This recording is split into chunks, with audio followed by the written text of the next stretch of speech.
Salve, meus nobres! Um bom dia, um bom Vasco, um bom café da manhã para todos nós vascaínos. O último capítulo da Constituição da Vasco SAF pode ser dado no dia 7 de agosto, para quando ficou marcada a Assembleia Geral Extraordinária, que possibilitará ao sócio a votar se aprova ou não a Constituição da Vasco SAF.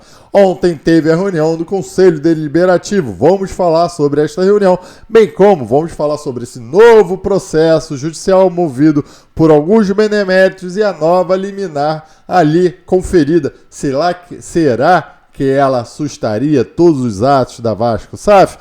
Vamos comigo até o final desse vídeo, logo após a vinheta.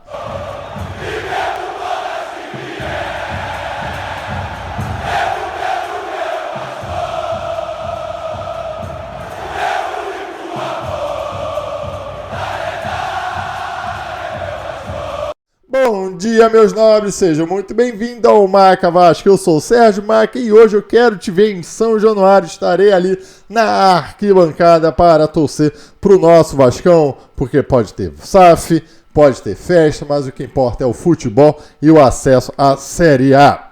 Mas hoje aqui vamos falar, então, sobre os assuntos que é a Vasco SAF. Ontem teve a reunião do Conselho Deliberativo para conhecer dos pareceres que foram ali proferidos pelo Conselho Fiscal, Conselho de Beneméritos e aquela comissão de 15 notáveis. 15 não, 14, porque um era o representante do grande notável que está lá em Portugal dando bitaco e sendo glorificado na própria reunião. Isso é um dos maiores absurdos que eu já vi no Vasco da Gama. Mas também o Conselho Deliberativo aprovou a possibilidade da Constituição da Vasco SAF. Ali ocorreu a votação praticamente unânime, que aqui eu acho muito engraçado. A gente cansa de ver grandes beneméritos sendo contra a Vasco SAF, falando que falta transparência, grandes conselheiros dando bitaco em grupos de zap, mas quando chega na hora, vota tudo a favor. Isso porque, meus amigos, para não ficarem contra a torcida, né? Porque agora a galera tá vendo o que eles estão fazendo ali pela Vasco TV e não querem ficar de mal com a torcida vascaína. Após essa aprovação do Conselho Deliberativo, foi marcada a AGE para o dia 7 de agosto e ali já teve a listagem dos sócios aptos a votar. Após assistir uma reunião dessas do Conselho Deliberativo, eu entendo perfeitamente aquele argumento da galera que entende que a Vasco sabe que a sociedade anônima vai ter um rompimento com isso que tem no Vasco da Gama, que realmente é um absurdo a politicagem do Vasco da Gama. É cansativo você ver aí os caras gritando, o cara se achando importante porque são conselheiros do Vasco da Gama, quando na verdade as chapas estavam desesperadas procurando qualquer nome ali para compô-la, já que tem que apresentar 150 nomes, e foram dados ali se achando importantes, falando, e muitos ali, aquela reunião tinha que ter 300 pessoas para deliberarem, vão lá 180, 170, talvez até o quórum esteja mais elevado, porque vai aparecer na Vasco TV, todo mundo já sabia qual seria o resultado, e eu entendo perfeitamente você hoje exigir rapidez nas decisões, ter que passar por todo um conselho deliberativo com suas vaidades e aberrações. Eu entendo perfeitamente este argumento, meu amigo. Pelo menos a gente não vai ver mais conselho deliberativo deliberando no que for na questão de futebol. Isso eu concordo com a Vasco SAF. Bem, meus amigos, eu também queria trazer uma crítica aqui, que eu vejo hoje muitos youtubers ou twitteiros ou, sei lá, jornalistas que apoiaram candidatos para a associação. Candidatos até que perderam 2 vezes, perdeu no sábado no presencial, perdeu na virtual, e agora eles são favoráveis a Vasco SAF, falando, ai, ufa, o último capítulo. É mentira, caô, meu irmão. Você queria que teu candidato estivesse lá sendo presidido. E como não tá, ai, que venha Vasco SAF e ficar de amiguinho da torcida para você ficar ganhando teus likes. Ah, não venha comigo que você não engana o Marca Vasco, não.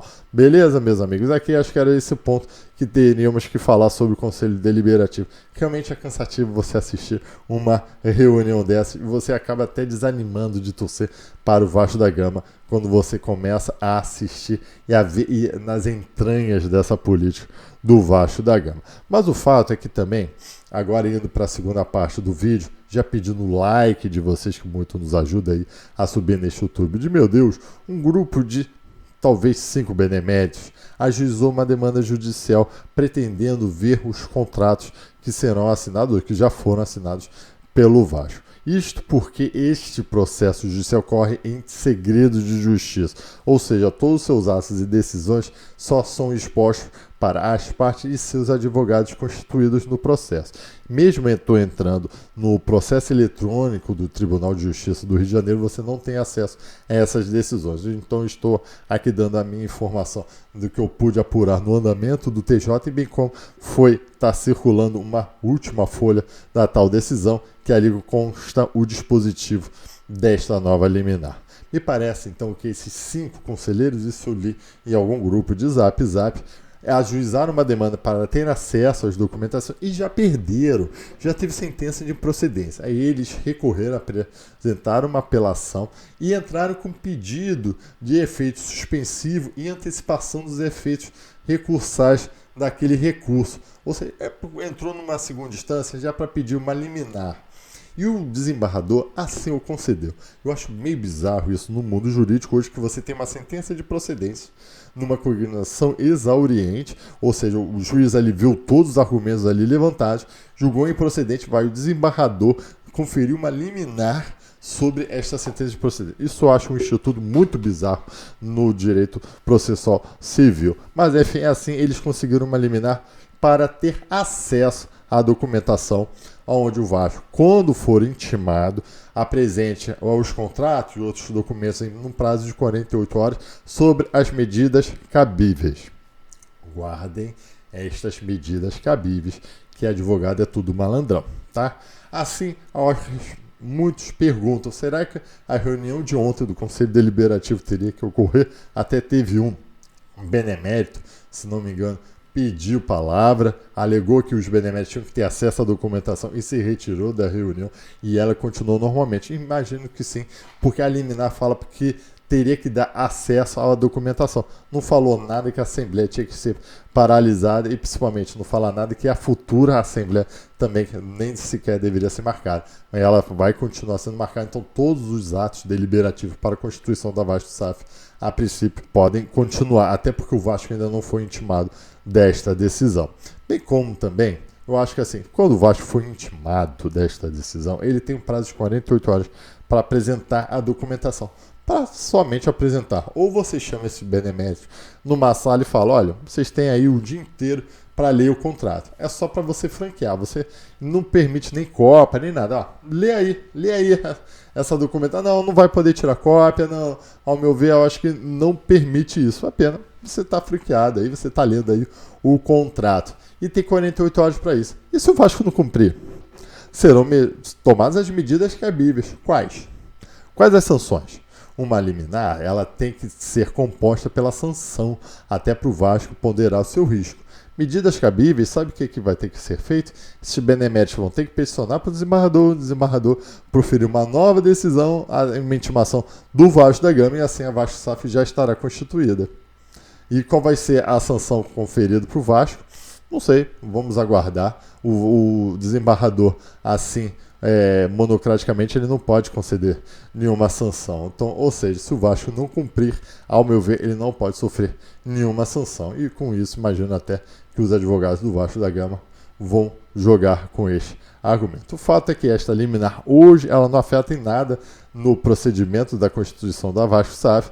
Inclusive, até se o Vasco quiser cumpri-la, é só disponibilizar uma sala lá e chamar os 5 beneméritos para eles passarem um dia lá lendo o contrato e depois eles vão falar o que bem entendem, mas com certeza a Vasco-SAF já estará sendo constituída e voltada. Essa é pelo menos a minha análise jurídica sobre esta questão. E com certeza até o dia 7 de agosto outros processos vão surgir, principalmente para você permitir a visibilidade do contrato, que eu já deixo aqui a minha opinião também, que é esta SAF ela foi mal conduzida, ou pelo menos ela foi bem conduzida pela diretoria no intuito dela de esconder os contratos, que eu acho que sim, para o sócio votante teria que ser aberto todos os detalhes do contrato. Eu estou cansado, não dá para você ficar vendo mais quem é que assinou o contrato, quem trabalhou toda na negociação, tentar explicar algo sempre de forma subjetiva e achar que ali foi muito transparente. Não vai mudar em nada, com certeza, até o dia 7 de agosto, quando será dado